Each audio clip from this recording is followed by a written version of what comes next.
Oxy Lookout, Tamworth.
Meanwhile, new music was taking shape in North America. In 1924, Bernard Alhart recorded one of the first hillbilly songs on record.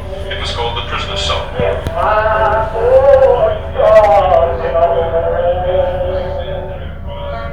Followed soon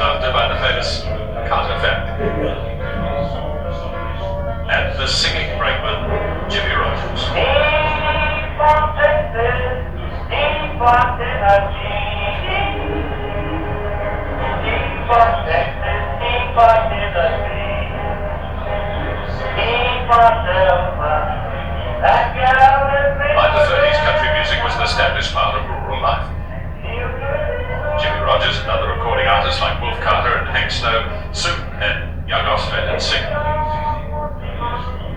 The familiar Regal xylophone label released some local country talent, including Vince Courtney and Art Lennon.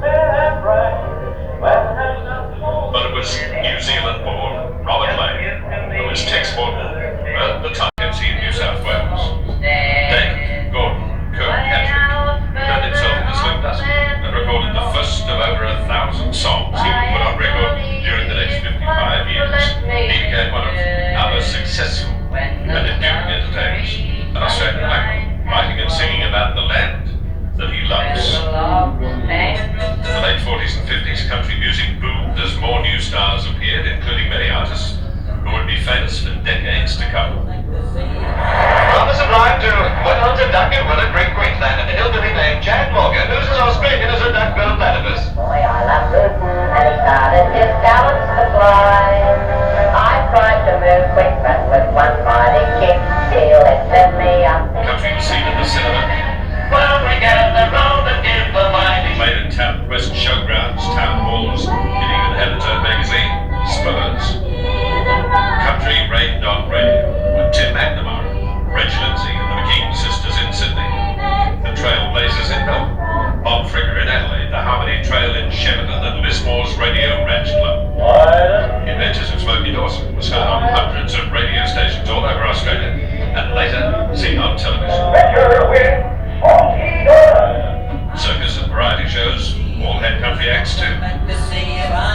Country music took to the road in a tradition that continues today, with the Buddy Williams Show being joined on the Outback Circuit by the Slim Dusty Show, the Rick and Fell Show, and many others. The familiar Regal, Xylophone and Columbia labels expanded their repertoires, and ARC launched the Rodeo label. The 1950s saw consolidation of the Slim Dusty phenomenon, launched by Australia's first major radio chart hit, the Gordon Parsons penned Pump With No Beer. Recorded and released by Slim in 1957. The Pump became the best-selling 78 record of all time, our only Gold 78, and Australia's first international #1 hit. And the cook's acting queer. Oh, what a terrible place. It is a pub with no beer. 1960, Johnny Ashcroft recorded The Saga of a Little Boy Lost, named Guy, topping charts nationwide. But there's danger in this country. That man has so crossed, and they wonder if they'll find the life this little boy lost. This was followed by I've Been Everywhere, another huge hit written by Jeff Beck, which was and still is being recorded all over the world.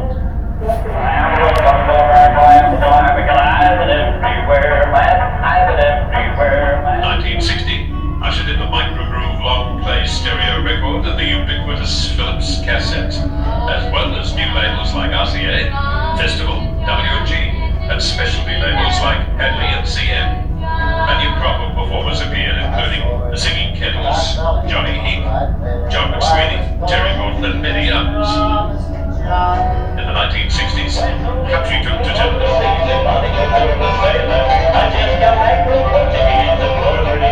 In 1964, The Country at Westmar was produced in Adelaide, copied by Roger Clark, and later by Reg Lindsay.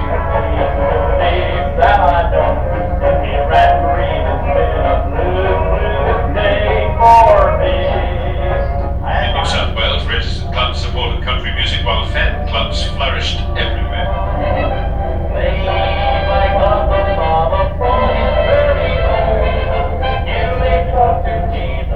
But in the 1960s, our country music was already reflecting the major changes which were reshaping popular music all over the world.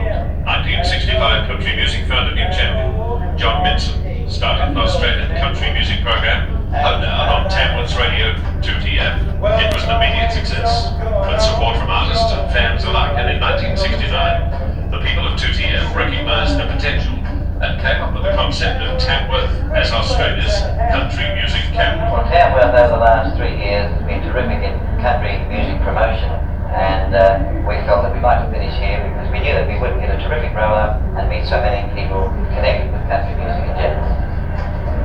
Australian country music would never be the same.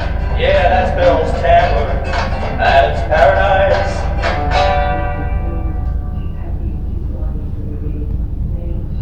The 70s was the decade when Tamworth truly took its place as Australia's country music capital. My radio program Hale on 30M was mainly Australian country music that wasn't heard on radio anywhere else. No time at all, we had a phenomenal nighttime audience all over the nation.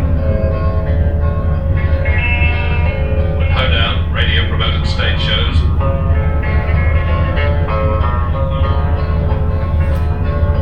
Rumpy was a ringer, and a good one too at that. He could ride and rake a twister, throw a rope and fancy flat. with the Capital Country Music Association Talent Quest, Tamworth started attracting attention. The city had been proclaimed country music capital of Australia in 1969, and on January 28, 1973, Radio 2TM staged the first Australian Country Music Awards, presenting the first of the now famous Golden Guitar trophies to Joy McGee. The awards grew quickly, attracting all the top artists and their fans, giving country music and the Golden Guitars a national profile.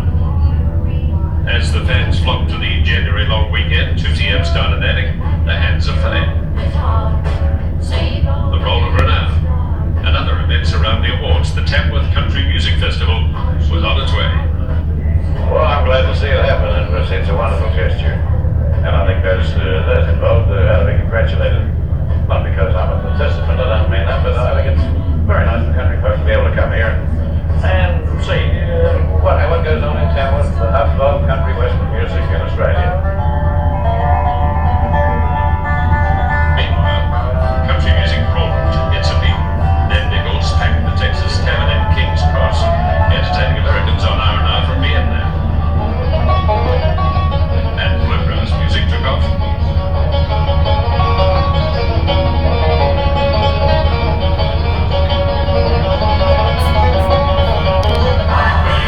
While trucking music hit the height. New television shows included John Williams and the Traveling Out West. Oh, there's red rock and dust in this land of romance, where riverbanks will pass without warning. The Hawking Brothers Band toured Canada and the USA. Well, I made a country record and I cut a Nashville sound. They wouldn't play it around the nation, but they played it on my hometown. Slim Dusty got a book, And the camels and later a movie. in the early days out back. And a new generation of country talent thrilled a new generation of fans. After a decade of consolidation, foundations were well and truly laid for a popular resurgence of country music in Australia.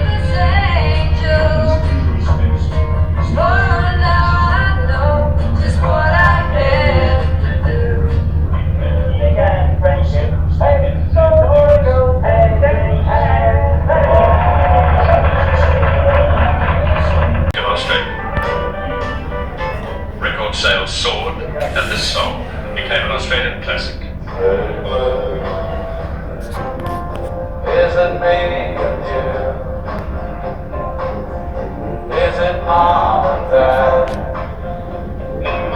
Is it a cockatoo? Festivals flourished with events from talent quests to bush band and country rock concerts, and all over the nation, including major events like the National Country Music Muster in Gympie, which started in 1982. In 1979, Grand Junction won the inaugural 2TM Starmaker Quest, the first in a long list of winners through the 80s and 90s, which include Keith Urban, Lee Kerrigan, and Dina Jeffries. But I stay, I'm standing too. After starting in 1974 as an annual, Country's own newspaper, Capital News, went monthly in 1981 and was soon followed by other publications. And during the 80s, we lost some of our great pioneers. You may feel important down here while you exist, but after you're gone, you'll never be missed.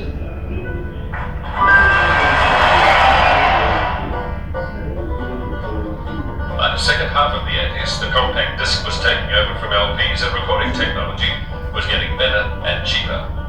1987 Star Maker winner James Blundell was catapulted to instant star, the first of an exciting generation of vibrant new stars with big album sales and crossover hits.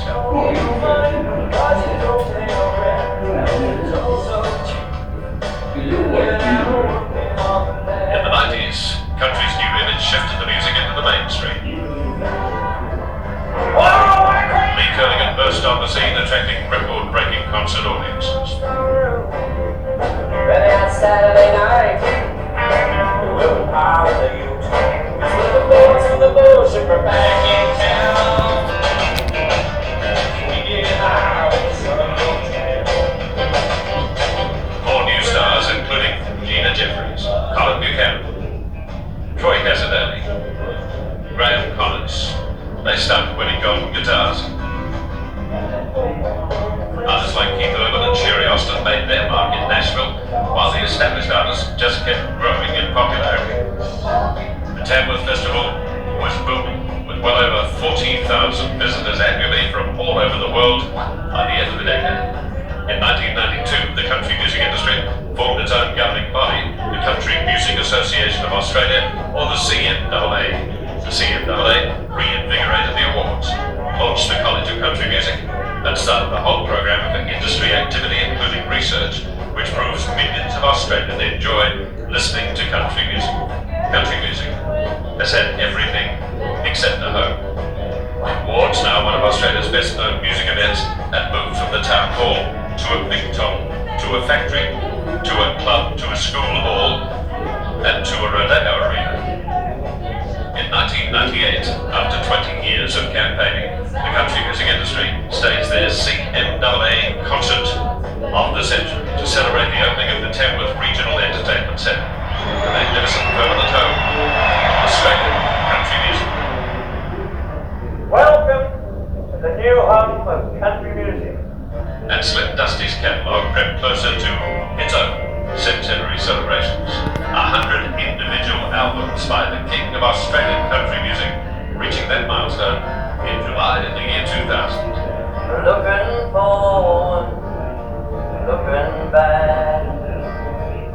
I've come a long way down the track. Got a long way left to go. Looking forward, looking back. For over 200 years, music has told the story of our land and its people. With this strong heritage and tradition to build on, and our talented musicians and songwriters and singers, we can look forward to an exciting future for Australian country music.